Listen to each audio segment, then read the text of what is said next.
62-year-old, obese, fat, black man, Frank James, murdered people on a subway. He's probably had a few subways in his time, lots of big beefy sandwiches, and the man was completely obese. And I don't know, I don't know his life story, but I can guarantee you, I think the man was probably in and out of jail or uh, in and out of homeless shelters or whatnot. But if he was poor or impoverished, he certainly didn't have third world poverty because he was obese. I think he was over 300 pounds. And yeah, he was one of those guys that complained about this racist system, racist America.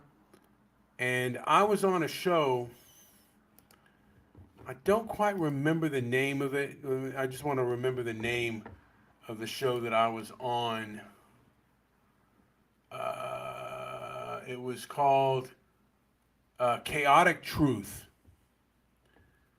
And basically, he was saying, Frank James was a terrorist. Regardless of whether he had mental illness or not, I would say anyone who commits an act of terrorism isn't right in their brain. The hijackers who, uh, you know, destroyed the Twin Towers on 9/11, they were probably, they could be considered cuckoo too. There are plenty of people who do horrific things, and we could all blame it on mental illness, but this person, he had a religion, and his religion was victimhood. I won't say his religion is wokeism. I mean, it probably, there is a portion of wokeism in the pro-black community, but he was a pro-black, and he was very, it was a religion to him, and logic and reason couldn't, could not resonate with this person, and it's not something that helps your life.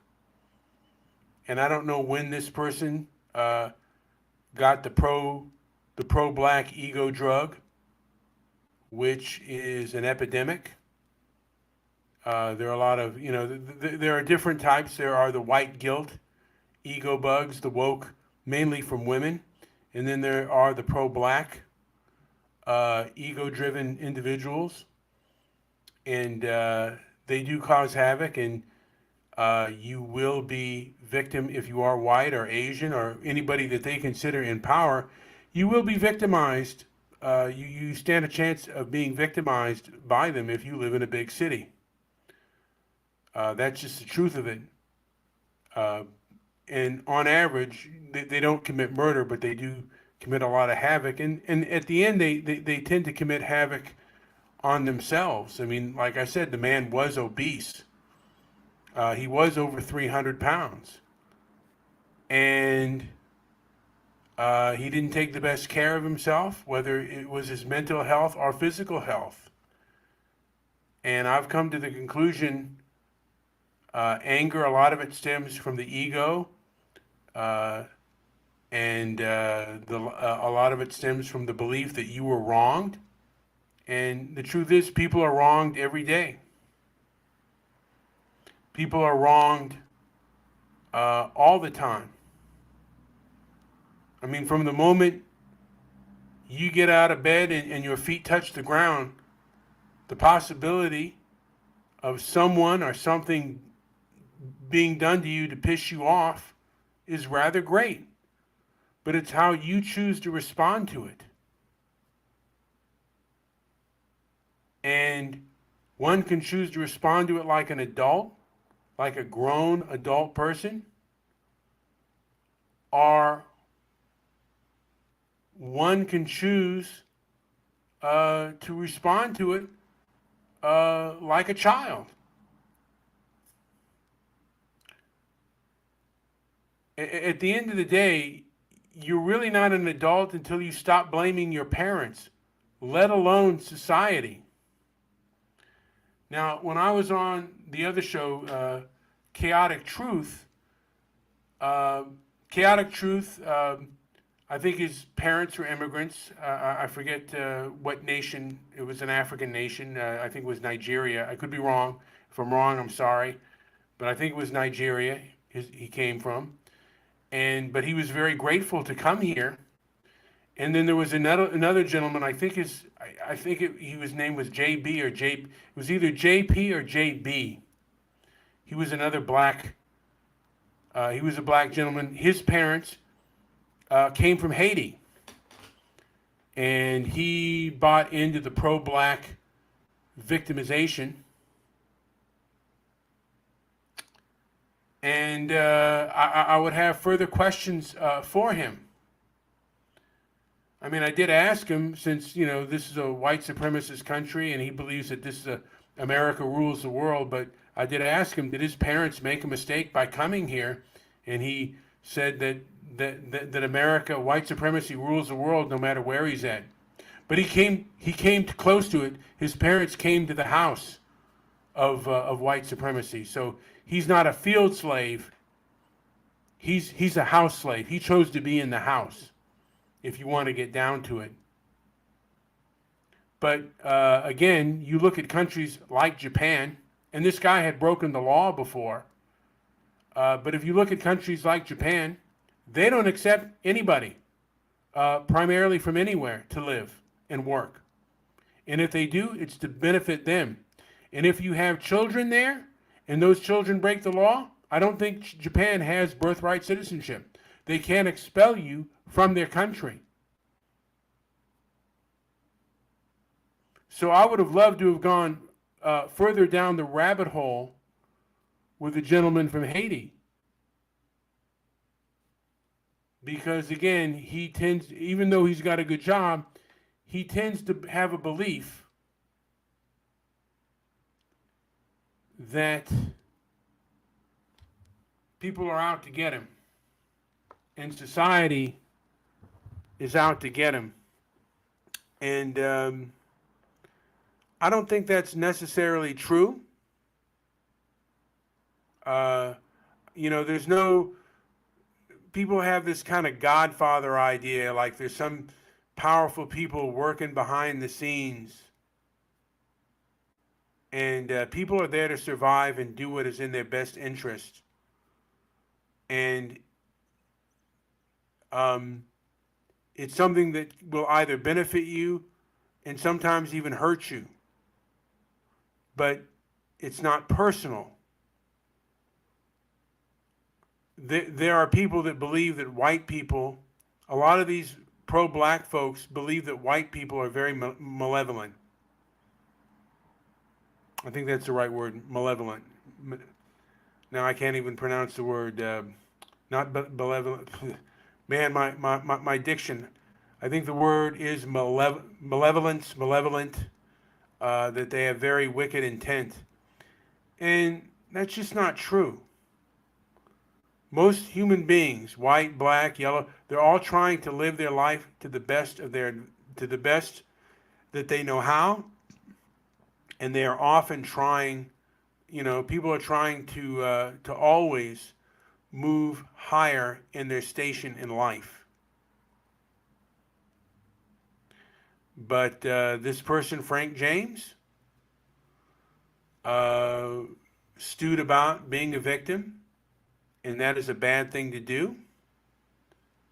And no matter what your race is, if you stew about victimhood all day, and this guy could have, hit the gym a little bit and eaten less. I mean, that's something I also need to do. I'm also kind of a fatty too. I'm not 300 pounds like this dude was, but I am overweight, and I could stand to lose a few pounds.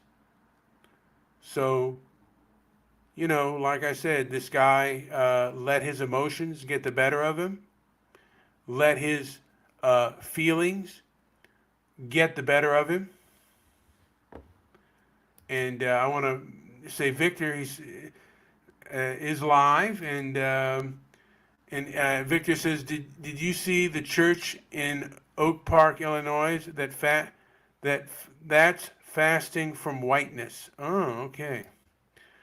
All right. Anyway, I don't know if that was a joke or not, but I want to point out from Victor. He's one of the fans, one of the few fans of my show. And anger and ego are like drugs, and sometimes you just kind of need to be weaned off that anger. It doesn't do you any good. People have egos, and they're going to be unfair. But there is an ego to the victimhood. And he says to Google the Oak Park, Illinois. That's fasting from Oak Park, Illinois. I guess that's kind of maybe that is a white flight story. And I might go further down the rabbit hole with this issue. I've done this kind of thing kind of at nauseum. I used to, like I said, on Blog Talk Radio, I used to have a no white guilt show, and there were ego victims that would call my show, and I'd say, keep talking. You're proving my point. And again, comparative analysis, nuance is kind of lost on these people. But I'm going to hit to another subject here, and that is Elon Musk. He is trying to buy Twitter and make it a free speech platform. And I can remember when the social media outlets before 2014, 2015, I think 2015 was the ad apocalypse on YouTube. And that is when they, when they really kind of started to clamp down on freedom of speech.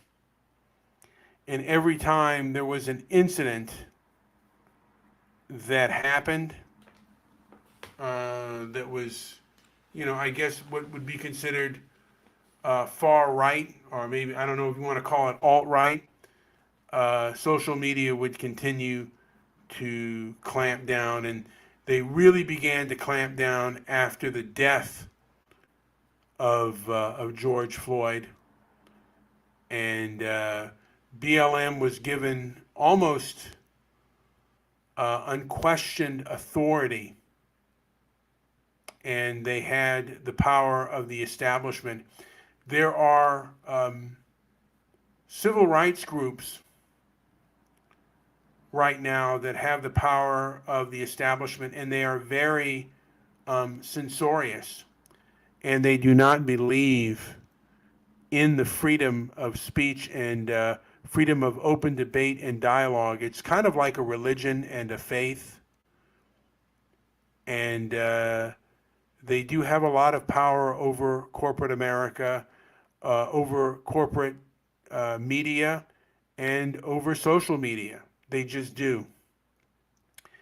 And Elon Musk is trying to buy Twitter and make at least one major social media platform a place of free speech for the people. There are a lot of people on corporate media boards that think that freedom of speech does not mean freedom of reach. And that's not a good belief, but it has the ear of the powerful establishment. I mean, if you look now at YouTube, they got rid of their like to dislike ratio. That was really, and it's really against the common man and common woman out there. And many of them delete their comments or disable their comments because they don't want to hear from the average man and average woman. They don't want to hear dissenting views. They don't even want to hear dissenting questions. And on average, they will not engage with you. And for the most part, it's not good to engage them because they will not see what you're not going to change their mind. And what the left is showing us in 2020 and beyond is that they believe in two things: obedience, and if you're not obedient, then they often believe in punitive action. And they believe in that punitive action without any kind of due process.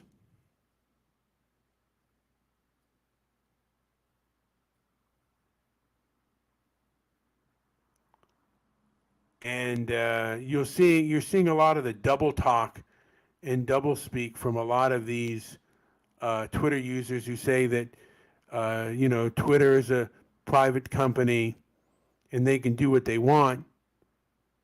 But when that company is being bought out, then they have a problem. And these people will try any kind of double speak to gain censorship. And it's about power and control, and it's also about ego. You're dealing with people who are egotists and show strong pattern recognition of what I seem to see is kind of cluster B type personalities that control a lot of these social media platforms. They are very unhealthy people and they're very toxic people.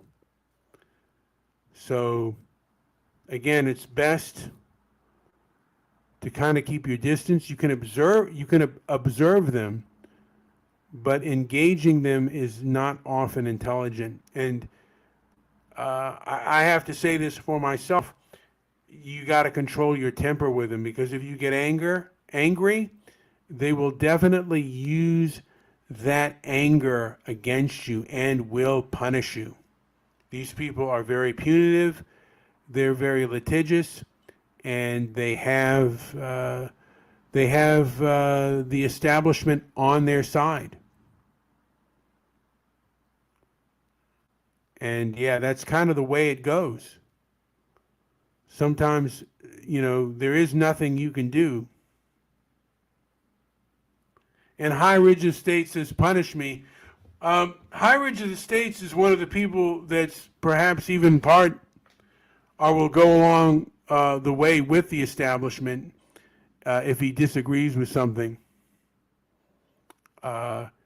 He's one of those individuals who complains about like my topics, and he'll always say, talking about me bringing up race or any of our other cultural issues, he'll sometimes rage against it. And Master of Rope, and by the way, I stopped advertising myself on these pages just because they come around and then I get into more trouble than sometimes it's worth, and they're never going to agree with anything that I say for the most part. That's just the way it goes. And at the end of the day, all they're going to be is kind of pissed off. And what's the point? They're not going to see logic and reason. And and High Ridge says we're like fans, but you don't agree. I mean, High Ridge, you don't agree with hardly anything that I say, man. You don't see anything that I say is valid. You don't agree with what I'm talking about for the most part. And I do see these things as a problem, and I see them as a problem within our culture. And yeah, well, again, to me, it's like, I mean, you're welcome to listen, and if you gain something out of it, okay. And if you don't, that's fine too. Well, they may be idiots, and they may be, they may see something that I do not see, but they certainly do not want to engage often. Like if when I'm in their Discord, they certainly do not want to engage in conversation on certain topics that I have. They've never wanted to engage in that conversation, and it's like, well, what's the point? Sometimes you just got to keep moving and go with people that are willing to engage in conversation.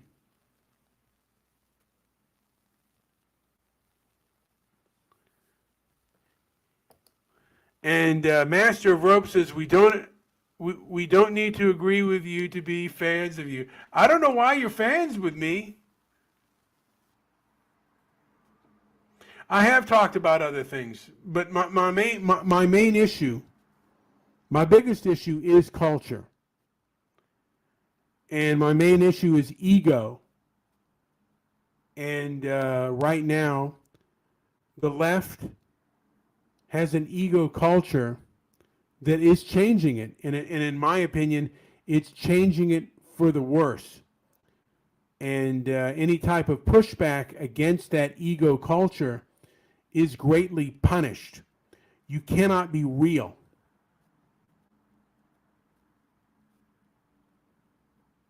And I think it's important for freedom of speech allows for things to be real. And it helps a person cut out the ego bullshit.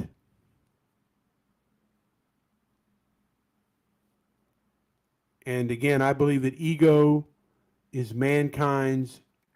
probably mankind's strongest narcotic. And I believe in self-restraint. And it's a good thing to do, to have restraint. Moderation is a good thing. And a lot of people who are angry and act out violently and angry do not practice moderation.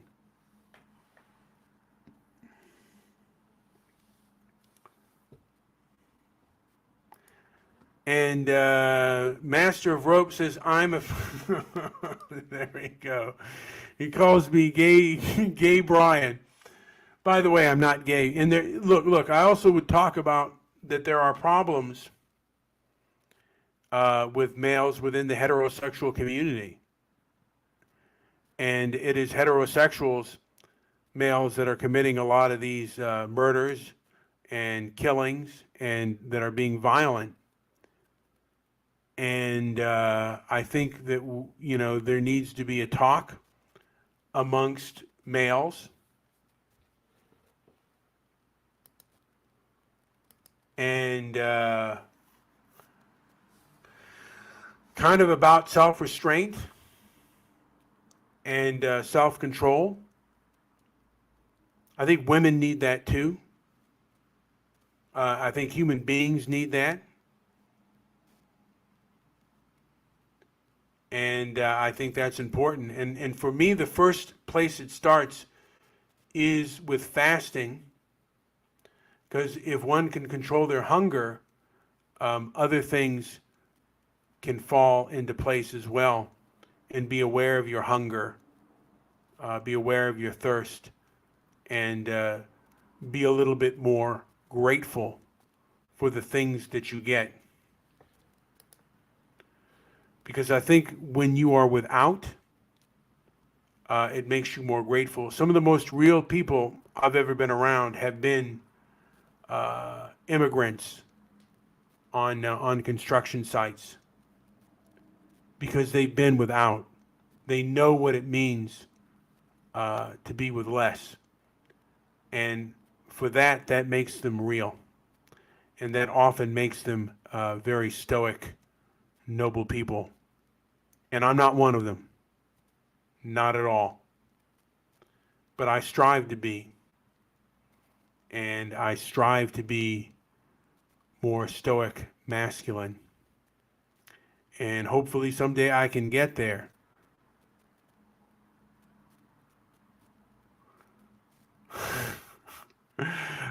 Rich Estate comes in with another insult. You know what? With that being said, I got to get going. But I want you guys to like and subscribe. Also, share the video. If you gain anything from this, share it with anybody. And I'm gonna start.